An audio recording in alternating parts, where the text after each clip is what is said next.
దేవాలయాల్ని సంప్రదిస్తూ అనేక దేవాలయాలను సందర్శిస్తూ ఉంటాము. మీకు ప్రపంచంలోనే అతి అరుదైన దేవాలయాన్ని ఈరోజు ఈ కార్యక్రమం ద్వారా తెలియజేస్తున్నందుకు సంతోషంగా ఉంది. ఆంజనేయ స్వామికి వారి కుమారుడితో కలిసి ఉన్నటువంటి దేవాలయం అతి అరుదుగా ప్రపంచంలోనే మనకి తెలిసిన పరిజ్ఞానం మేరకు సుమారుగా ఒక 2 మాత్రమే ఉన్నాయి. ఆయన ఎవరు? హనుమంతుడు మనకి తెలిసినటువంటి పురాణాల ప్రకారం ఆయన బ్రహ్మచారి, ఆయన అవివాహితుడు. వారికి పుత్రుడు ఎలా? ఆ పుత్రుడితో కలిసి ఉన్నటువంటి దేవాలయం ఎక్కడుంది? మనకి హైదరాబాదు మణికొండ ప్రాంతంలోని అలకాపురి టౌన్షిప్లో తులజారాంబాగ్ దేవాలయంలోనే మకర ధ్వజుడు, మళ్ళొకసారి చెప్తున్నాను, హనుమంతుడి పుత్రుడి పేరు మకర ధ్వజుడు. ఆయనకు సంబంధించినటువంటి దేవాలయం, అతి పురాతనమైనటువంటి దేవాలయం మనకు అందుబాటులో ఉంది.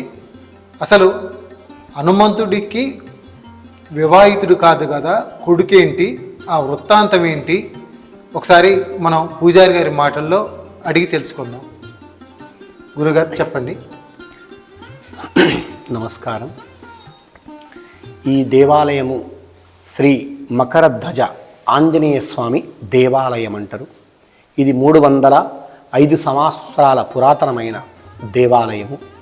ఈ యొక్క దేవాలయము విశిష్టత ఏంటిదంటే, ఆంజనేయ స్వామి వారు, ఆంజనేయ స్వామి కుమారుడు మకరధ్వజుడు.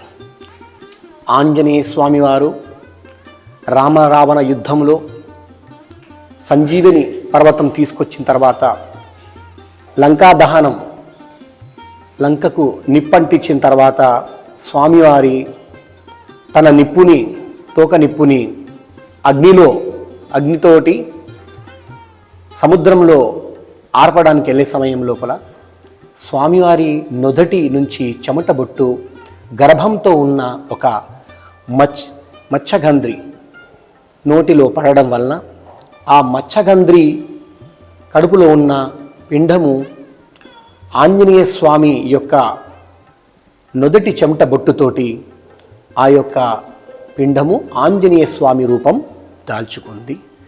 అలా ఆంజనేయ స్వామి రూపం దాల్చుకొని ఆ మత్స్యగంధ్రికి పుట్టిన కుమారుడే మకరధ్వజుడు. పురాణాలలో ఇతిహాసముతో భవిష్యవాణితో ఆ మత్స్యగంధ్రికి స్వామివారు ఆకాశవాణితో ఈ యొక్క అబ్బాయి పలానా ఆంజనేయ స్వామి కుమారుడు, సమయం వచ్చినప్పుడు వారిద్దరూ కలిసినప్పుడు భీకరమైన యుద్ధం జరుగుతుంది, సమయం వచ్చినప్పుడు అన్ని విధాలుగా తెలుస్తుంది ఈ యొక్క అబ్బాయి ఆంజనేయ స్వామి కుమారుడని భవిష్యవాణి చెప్పిన తర్వాత ఆంజనేయ స్వామి వారు మళ్ళా రామలక్ష్మణుని మైరావణుడు అనే రాక్షసుడు పర్వతాలలో తీసుకెళ్ళేసి అక్కడ కాళికాదేవికి బలించే సమయానికి స్వామివారిని, రాముల వారిని, లక్ష్మణుని వెతుక్కుంటూ ఆంజనేయ స్వామివారు ఆ యొక్క పర్వతం దగ్గరికి వచ్చేసేసి ఆ పర్వతం దగ్గర లోపలికి వెళ్ళే సమయానికి ఆంజనేయ స్వామి కుమారుడు మకరధ్వజుడు అక్కడ ద్వారపాలుగా ఉన్నాడు. లోపలికి వెళ్ళడానికి అనుమతించకుంటే ఆంజనేయ స్వామివారు తన కొడుకుతో వెళ్ళాలని యుద్ధంకి దిగి స్వామివారు తన కొడుకుతో యుద్ధం చేస్తున్నారు. స్వామివారు తన ఎంత బలము తేజస్సుని ఉపయోగించినా అంత బలాన్ని తట్టుకునే శక్తి మకరధ్వజుల్లో కనబడుతుంది. నా అంతటా శక్తి ఇతనికి ఎక్కడి నుంచి వచ్చింది అని యుద్ధము కాసేపు ఆపి అసలు నీవెవరు, నీ పరిచయం ఏంటిదని చెప్పడంతో అప్పుడు మకరధ్వజుడు, నా పేరు మకరధ్వజుడు, నేను హనుమన్ పుత్రుణ్ణి అని చెప్తే అప్పుడు ఆంజనేయ స్వామి వారు ఆశ్చర్యచకిత గురి, నీవెలా ఆంజనేయ స్వామి పుత్రునివి, ఆంజనేయునికి పెళ్ళే కాలేదు కదా అని అంటే, కాదు, ఇలా లంకా దహనం సమయం లోపల నిప్పారుకునే సమయానికి మా తల్లి మత్స్యగంధ్రి గర్భంలో నేనున్నప్పుడు ఆంజనేయ స్వామి యొక్క నుదుటి చెమట బొట్టు పడడంతో నేను రూపొందించాను అని చెప్పగానే అప్పుడు ఆంజనేయ స్వామి వారు ఆ ఆంజనేయుని నేను అని చెప్తే అప్పుడు మకరధ్వజుడుగా తన ధ్వజాన్ని కింద పెట్టి ఆంజనేయ స్వామిని పాదాలు నమస్కరించి మరి ఆశీర్వచనం తీసుకొని అప్పుడు మకరధ్వజుడు కూడా తన తండ్రి గారికి చెప్పారు, తండ్రి, నేను కూడా నా యొక్క స్వామి మైరావుని దగ్గర భటుణ్ణి, నేను మిమ్మల్ని పంపించడానికి అనుమతించను, కాబట్టి నన్ను మీరు పంపించండి అంటే ఆంజనేయ స్వామి గారు అడిగారు, నేను ఎలా నిన్ను ఓడించను, నా దగ్గర ఎంత బలం ఉందో నీ దగ్గర కూడా అంతే బలం ఉంది, కాబట్టి నేను ఎలా నిన్ను ఓడించగలనంటే అప్పుడు మకరధ్వజుడు మహాజ్ఞానంతో, తండ్రి, మీ దగ్గర ఉన్న బలం నా దగ్గర ఉంది, కానీ మీ దగ్గర ఉన్న ఒక విశేషత నా దగ్గర లేదు అంటే ఏంటిదంటే, నా దగ్గర మైరావణుడు ఉన్నాడు మా స్వామిగా, కానీ మీ స్వామి రామచంద్రుడు ఉన్నాడు, ఏ రామచంద్రునితో అయితే మీకు శక్తి ఉత్పన్నమవుతుందో అదే రామచంద్రుని శక్తి ఉత్పన్నంతో నన్ను ఓడించాడు అని చెప్తే అప్పుడు హనుమంతుడు మకరధ్వజునితో యుద్ధం చేసి రామ రామ అని చెప్పేసి ఆంజనేయ స్వామి మకరధ్వజుని తోక కాల్చేతులు కట్టేసేసి వెళ్ళి రామచంద్ర వారిని విడిపించి మరి బయటికి తీసుకొచ్చిన తర్వాత రామచంద్ర వారు అప్పుడు అడుగుతారు, ఇతను ఎందుకు కట్టేసావంటే, స్వామి ఇలా నా కొడుకంట, మరి ఇలా ద్వారపాలుగా ఉన్నారంటే అప్పుడు కట్లు విప్పించి మకరధ్వజుని అప్పుడు మకరధ్వజుడు కూడా రాముల వారి పాదాలు మొక్కిన తర్వాత భుజస్కంధాల మీద రాముల వారు చేయి పెట్టి, మకరధ్వజ, ఇక ఈ పాతాళ లోకానికి మహారాజు మీ మైరావణుడు చనిపోయాడు, మీ నాన్నగారు వధించేశారు, కాబట్టి ఈ పాతాళ లోకంలో మహారాజు ఇక ఎవ్వరు లేరు, కాబట్టి నీవు ధర్మస్థాపనుడిగా ఈ పాతాళ లోకానికి మహారాజువు నువ్వే అని స్వామివారే విజయ తిలకంతో పట్టాభిషేకం చేసి ఆ ద్వాపర యుగంలో నుంచి ఈ కలియుగం వరకు ఈ పాతాళ లోకంలో మహారాజు మకరధ్వజుడు. ఈ యొక్క దేవాలయము ఆంజనేయ స్వామి పుత్రులతో సహా 305 సంవత్సరాల క్రితము మా పూర్వీకులు తాతవారి ముత్తాతవారు 1718లో ఈ దేవాలయాన్ని నిర్మించి ఇక్కడ ప్రతిష్టాపన చేశారు. ఇది చాలా విశిష్టమైన, చాలా మంచి స్వామివారి దర్శనం. ప్రతి వారం ఇక్కడ ఇలా అలంకరణ చేసి స్వామివారి రాములవారి పాదుకాలు పెట్టి పుష్పార్చన చేసి మరి రాములవారికి భజన చేసే సమయం, ఆ యొక్క సమయమందు రాములవారి భజన జరిగే సమయముందు ఆంజనేయ స్వామి వారు వస్తారని చెప్పి అక్కడ ఆసనం వేసి తమలపాకులు వేసి పుష్పాలు పెట్టి స్వామివారికి ఆంజనేయ స్వామి కూడా ఆసనం వేసి పెట్టి రాములవారికి ఆంజనేయ స్వామికి ప్రతి శనివారం అలా మహానైవేద్యం ఎక్కించి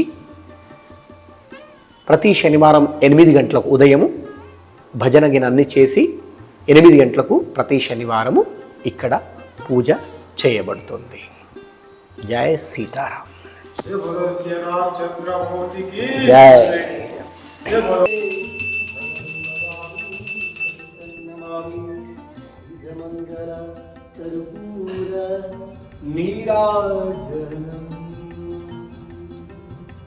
శ్రీరామ రామ రామేతి రమే రామే మనోరమే సహస్రనామ తత్తుల్యం రామనామం వరాననే. శ్రీరామపాద సేవ వందితాయ సీతారామ పరమ భక్త హనుమాన పుత్ర మకరధ్వజాయ నమః. జై శ్రీరామ్, జై శ్రీరామ్.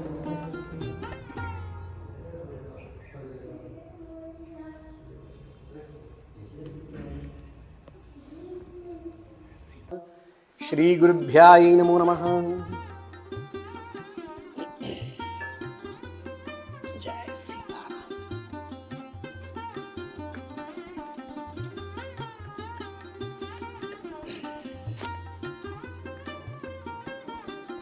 జయ సీతారామ స్వామి అనుగ్రహం, కులదైవ అనుగ్రహ ప్రధానం సీతారామ స్వామి కరుణ కటాక్ష.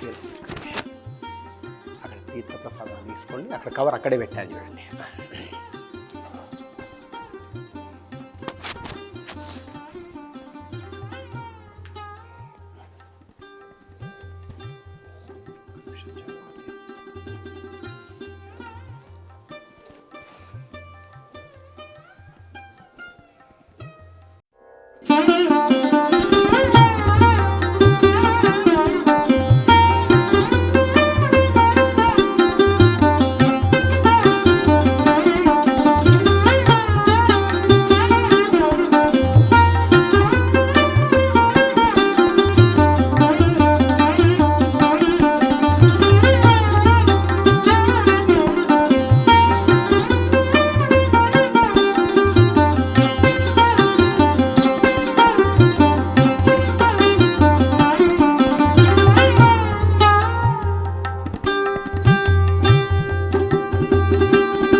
మా గ్రహగమనం ఛానల్ని దయచేసి సబ్స్క్రైబ్ చేయండి, షేర్ చేయండి. మీరిచ్చే ప్రోత్సాహంతో మరిన్ని హిందూ దేవాలయాల విశేషాలని పొందుపరిచే ప్రయత్నం చేస్తాను.